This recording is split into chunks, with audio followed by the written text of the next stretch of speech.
Sorry, हाल ही में कौन तरल ऑक्सीजन केरोसिन चालित सेमी क्रायोजेनिक इंजन विकसित कर रहा है? तो इसका आंसर हो जाएगा ये इसरो। ठीक है, इसरो है जो ये सेमी क्रायोजेनिक इंजन यह विकसित कर रहा है, जो कि यह तरल ऑक्सीजन या केरोसिन से यह चालित होगा। ठीक है, चलिए इसका नोट्स देख लेते हैं।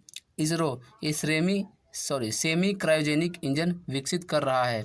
ठीक है, इसका मकसद है कि ये प्रक्षेपण यान मार्क 3 की ये पेलोड क्षमता को बढ़ाना है। यह तरल ऑक्सीजन LOX केरोसिन प्रणोदक संयोजन पर काम करने वाला यह 2000 ये किलो न्यूटन ये थ्रस्ट का इंजन होगा। ठीक है, यह जो इंजन होगा ये होगा 2000 किलो न्यूटन ये थ्रस्ट का यह इंजन होगा। ठीक है, जो कि यह ऑक्सीजन केरोसिन प्रणोदक संयोजक पर यह काम करेगा। ठीक है, चलिए थियरी के पहला नंबर क्वेश्चन के साथ। पहला नंबर एक क्वेश्चन है, हाल ही में किस देश की सरकार ने अपना अप्रवासन नियमों में बदलाव किए हैं? तो इसका आंसर हो जाएगा ये ऑस्ट्रेलिया। ठीक है, अप्रवासन नियमों का बदलाव किया है वो ऑस्ट्रेलिया ने। ठीक है, चलिए इसका नोट्स देख लेते हैं। 7वें हिंद महासागर सम्मेलन का आयोजन ऑस्ट्रेलिया में किया गया है। ठीक है, वरुण घोष ने ऑस्ट्रेलिया में पहली बार गीता पर हाथ रखकर संसद में शपथ ली है। ठीक है, संयुक्त सैन्य अभ्यास ऑस्ट्र हिंद 2023 भारत और ऑस्ट्रेलिया के बीच में पर्थ में आयोजित किया गया है। ठीक है, देखिए पहला इसमें क्वेश्चन बन जाता है देखिए ऑस्ट्रेलिया में पहली बार ठीक है ये गीता पर हाथ रख के वहाँ के संसद है जो वह शपथ लिए हैं। ठीक है, ऑस्ट्रेलिया में। चलिए अगला क्वेश्चन में आ जाते हैं। अगला नंबर एक क्वेश्चन है, हाल ही में भारत और फ्रांसीसी सैन्य अभ्यास शक्ति 2024 कहाँ आयोजित किया जाएगा? तो इसका आंसर हो जाएगा ये मेघालय। ठीक है, मेघालय में इसका आयोजन किया जाएगा। भारतीय सेना और फ्रांसीसी सेना के संयुक्त ये अभ्यास शक्ति का आयोजन मेघालय राज्य में किया जाएगा। चलिए इसका नोट देख लेते हैं।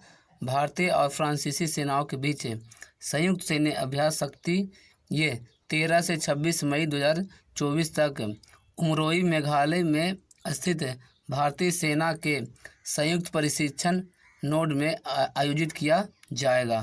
ठीक है, संयुक्त सैन्य अभ्यास शक्ति के 7वें संस्करण का उद्घाटन समारोह में भारत में फ्रांसीसी राजदूत ये थियरी माथो ठीक है थियरी माथो जो ये 24 माउंटेन ब्रिगेड के कमांडर ब्रिगेड ये मयूर शेख तकर ठीक है शेख तकर और अन्य नागरिक और सैन्य गणमान्य व्यक्ति भी भाग लेंगे। ठीक है, ये फ्रांसीस राजदूत कौन है? ये थियरी माथई हैं। ठीक है, जो कि भारत में फ्रांसीस के यह राजदूत हैं।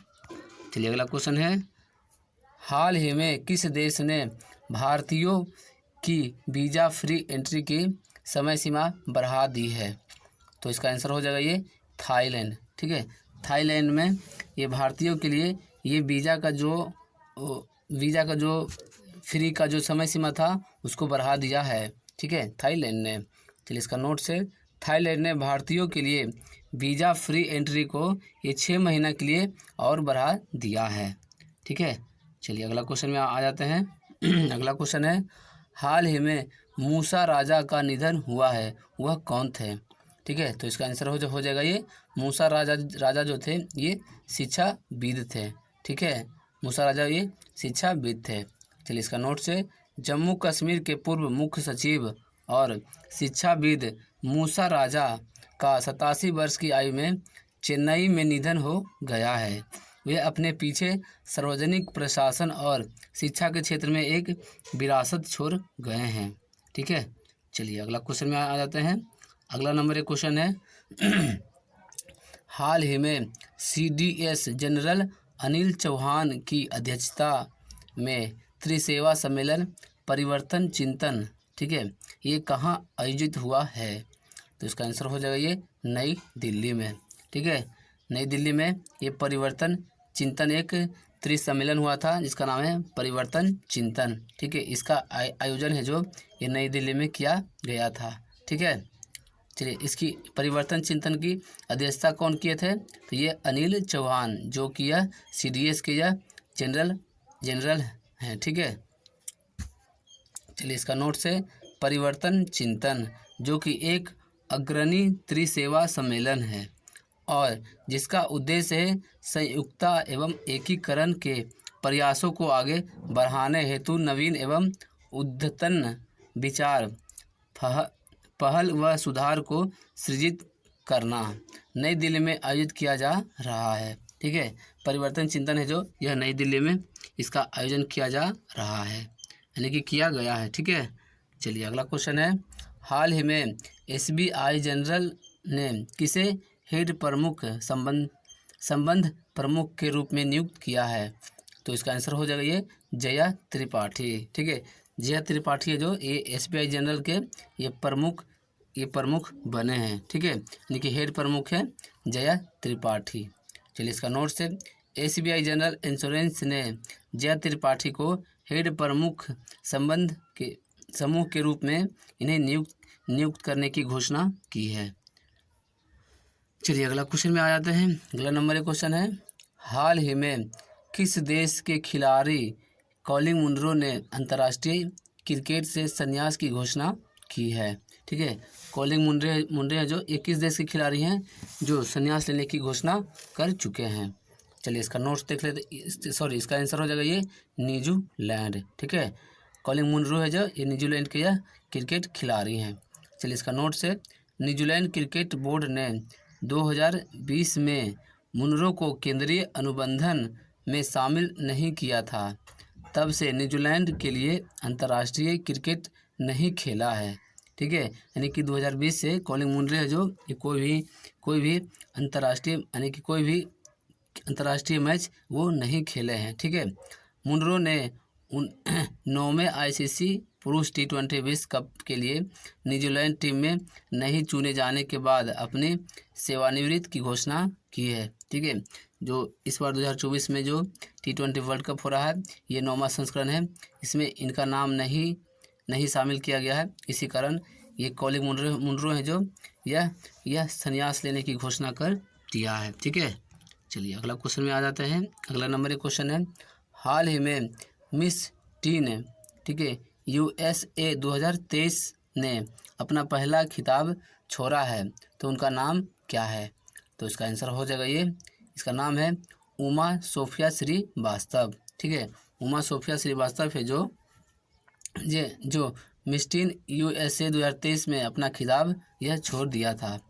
चलिए इसका नोट से मिस टीन USA 2023 का खिताब जीतने वाले उमा सोफिया श्रीवास्तव ने अपना खिताब ये छोड़ दिया है, जो कि मिस USA 2023 नोएलिया बोइगट द्वारा अपना खिताब छोड़ने के ठीक 2 दिन बाद यह फैसला आया है। ठीक है, चलिए अगला क्वेश्चन आ जाते हैं। अगला नंबर एक क्वेश्चन है, हाल ही में कौन तरल ऑक्सीजन केरोसिन चालित सेमी क्रायोजेनिक इंजन विकसित कर रहा है? तो इसका आंसर हो जाएगा ये इसरो। ठीक है, इसरो है जो ये सेमी क्रायोजेनिक इंजन यह विकसित कर रहा है, जो कि यह ऑक्सीजन ये तरल ऑक्सीजन केरोसिन से यह चलने वाला यह इंजन होगा। चलिए इसका नोट से, ठीक है, इसरो सेमी क्रायोजेनिक इंजन विकसित कर रहा है, इसका मकसद है प्रक्षेपण यान यानी कि मार्क 3 की पेलोड क्षमता बढ़ाना। यह तरल ऑक्सीजन केरोसिन प्रणोदक संयोजक पर काम करने वाला ये 2000 किलो न्यूटन थ्रस्ट का इंजन होगा। ठीक है, चलिए अगला क्वेश्चन में आ जाते हैं। हाल ही में कहाँ सन्नी तानाशाह इदरीस डेवी ने राष्ट्रपति चुनाव जीता है? तो इसका आंसर हो जाएगा ये 4। ठीक है, 4 में ये इदरीस डेवी है जो ये राष्ट्रपति का चुनाव जीता है। चलिए इसका नोट से, चाड के सन्नी तानाशाह और अंतरिम राष्ट्रपति मोहम्मद इदरीस डेवी इटनो ने 6 मई 2024 के हुए राष्ट्रपति चुनाव में जीत हासिल की है। 10 मई 2024 को राष्ट्रीय चुनाव प्रबंधक एजेंसी द्वारा घोषित यह अंतरिम परिणाम डेवी के शासन को और 6 साल के लिए बढ़ाने को तैयार है। ठीक है, यानी कि वहाँ जो चुनाव होगा, मतलब कि राष्ट्रपति का जो कार्यकाल होता है ये 6 साल के लिए वह उनको बढ़ा दिया गया है। ठीक है, यानी कि 6 साल के लिए वह राष्ट्रपति पद पर रहेंगे। चलिए अगला क्वेश्चन है, हाल ही में, ठीक है, LRT ग्रुप के नए अध्यक्ष कौन बने हैं? तो इसका आंसर हो जाएगा ये आर शंकर रमन। ठीक है, आर शंकर रमन है जो LRT ग्रुप के नए अध्यक्ष बने हैं। चलिए इसका नोट देख लेते हैं। इंजीनियरिंग और निर्माण समूह, ठीक है, लार्सन एंड ट्रूबो ने संगठन के भीतर प्रमुख नेतृत्व नियुक्ति की घोषणा की है। चलिए अगला नंबर क्वेश्चन है, हाल ही में, ठीक है, मिखाइल मिशुस्टिन किस देश के फिर से प्रधानमंत्री बने हैं? तो इसका आंसर हो जाएगा ये रूस के। ठीक है, रूस के प्रधानमंत्री कौन बने हैं नए में? तो नए प्रधानमंत्री कौन बने हैं? तो ये मिखाइल मिशुस्टिन बने हैं। ठीक है, यह पहले भी वहाँ के प्रधानमंत्री बने थे। ठीक है, चलिए इसका नोट देख लेते हैं। मिखाइल मिशुस्टिन हाल ही में रूस के प्रधानमंत्री बने हैं। उन्होंने 2024 के चुनाव में वह जीत हासिल की है। ठीक है, चलिए अगला नंबर क्वेश्चन है, हाल ही में जापान के राजदूत ने भारत में कहाँ शांति स्मारक का उद्घाटन किया है? तो जापान के राजदूत ने भारत में शांति स्मारक का उद्घाटन कहाँ पे किया है? तो इसका आंसर हो जाएगा ये नागालैंड राज्य में। ठीक है, चलिए इसका नोट से, जापान के राजदूत सतोशी सुजुकी ने नागालैंड के कोहिमा में ये शांति स्मारक और इको पार्क का उद्घाटन किया है। ठीक है, तो जापान के राजदूत कौन हो गए? ये सतोशी सुजुकी। ठीक है, जो कि यह जापान के राजदूत थे, वह नागालैंड के कोहिमा में शांति स्मारक और इको पार्क का उद्घाटन किया है। चलिए अगला क्वेश्चन में आ जाते हैं। अगला नंबर क्वेश्चन है, हाल ही में किसने भारतीय नौसेना के चीफ ऑफ पर्सनल का पदभार संभाला है? तो इसका आंसर हो जाएगा ये संजय भल्ला। ठीक है, संजय भल्ला है जो भारतीय नौसेना के चीफ ऑफ पर्सनल का पदभार ग्रहण किया है। नोट से, संजय भल्ला नेवी के चीफ ऑफ पर्सनल बने हैं। 10 मई को राष्ट्रपति भवन वाइस एडमिरल संजय भल्ला ने भारतीय नौसेना के चीफ ऑफ पर्सनल का पदभार संभाला है। संजय को 1 जनवरी 1989 को भारतीय नौसेना में नियुक्ति किया गया था। तो वाइस एडमिरल संजय भल्ला इससे पहले पश्चिमी नौसेना के कमान के चीफ ऑफ स्टाफ थे। ठीक है, तो दोस्तों आज हमने आप सभी को आज का महत्वपूर्ण करंट अफेयर बताया है। अगर वीडियो अच्छा लगा तो वीडियो को लाइक कीजिए, कमेंट करके बताइए कि आज का बेस्ट क्वेश्चन कौन सा रहा। इस वीडियो को अपने दोस्तों के साथ शेयर कीजिए। अभी तक आपने चैनल को सब्सक्राइब नहीं किया, चैनल को सब्सक्राइब कर लीजिए।